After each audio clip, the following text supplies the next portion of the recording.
For the record, I feel like this is one of my ugly days. It's like I just threw my hair up in a clamp. I'm gonna stay in a hat most of the day anyway. I love hats, but anyway, I was thinking about like dating in today's climate.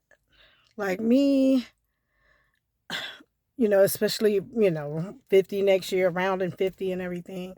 It's like I don't even want to waste my time getting close to a guy that I'm not attracted to.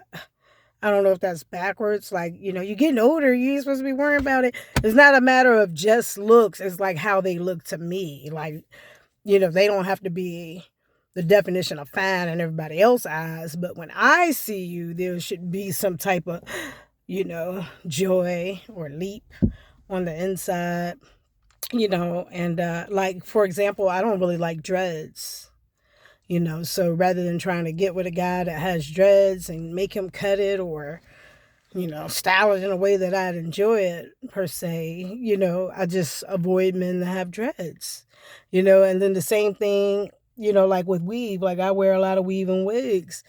And if a guy, like if he doesn't like that, just bypass me. Don't, take me and then try to take me out of my wigs and weaves and the things it takes for me to present what I see on the inside of myself and feel, for example, my vision for myself. And then, I don't know, like, for example, there's this guy, like, he seems like he really likes me. He's kind of been trying to shoot his shot, like, you know, uh, he works where I work, but like in a different portion of the plant, so we don't see each other all the time. But he tries to shoot a shot, and I was like, bruh, I was like, my line is long. I was like, if you're willing to wait, you go to the back. But anyway, I know that sounds crazy, but that's another thing. Like, I just want to keep it real. Like, if my attraction level for you is like a 4, that's not what I'm looking for. It's not what I'm waiting on. I guess I feel like it's so, off the dome. But, I feel like sex, food, family, of course, God, I'm not going to, put him in that because, he created all that, but under God's umbrella, there's sex, food, family, love and helping others, I guess you could say, in my book, you know.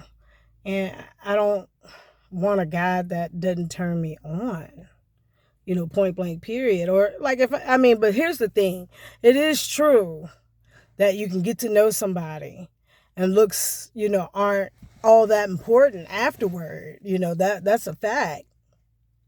But you got to get past that point, So I guess like it's easier for me to meet somebody where I work, for example, because I get to spend a lot of, non-sexual time with these people and I get to know their hearts and minds. And then, eventually, like, oh, you might have been a 4 back then, but, you're so consistent and honest and then eventually loyal till it's like, hey,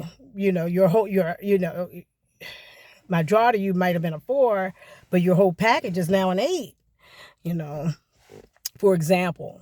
But I guess I'm speaking on like just bumping into random people like here and there and in passing. Like if I don't have a chance to get to know you, if I'm not attracted to you at first, not necessarily at first, but if I'm not attracted to you, if I don't feel a draw, like if I, I've had guys, sometimes guys look at me and kind of, oh, like she's all right. You know what I'm saying? And, those are the guys that, I don't give energy to, because I understand, like, oh, okay, I'm not your type, or what you're looking for, or waiting on, or what have you, And, I guess as a female, I feel the same way. Like, when it comes to the wall and all that, I feel like since I've already been married, I've had kids in my family, like, everybody's grown, I'm almost, I'm basically, just me all over again, like how it was before children, except my children, are able bodied and, can sign for their own things now. you know. So, you know, with that being said, I feel like I have some room to be choosy because, you know, my eggs aren't, well, I don't know about that, but, you know, my eggs aren't screaming to be fertilized. And, uh, let me see how would I, you know, put it. But anyway, you know, I've already had all those other accomplishments, you know, with the family and et cetera, et cetera. Now it's about partnership and companionship, you know, those two things, partnership and companionship, you know, and they're, you know, because love, loyalty, and all that kind of falls under all that as well. So my petty side is like, you know, I'll put these cookies on a shelf and let them spoil before I give them to somebody that, you know, I don't want to have them. Like somebody who doesn't light a fire in me, I guess you could say. All right, anyway, this has gone on and on. I'm sitting in my car. I'm sweating. Okay. Have a good day.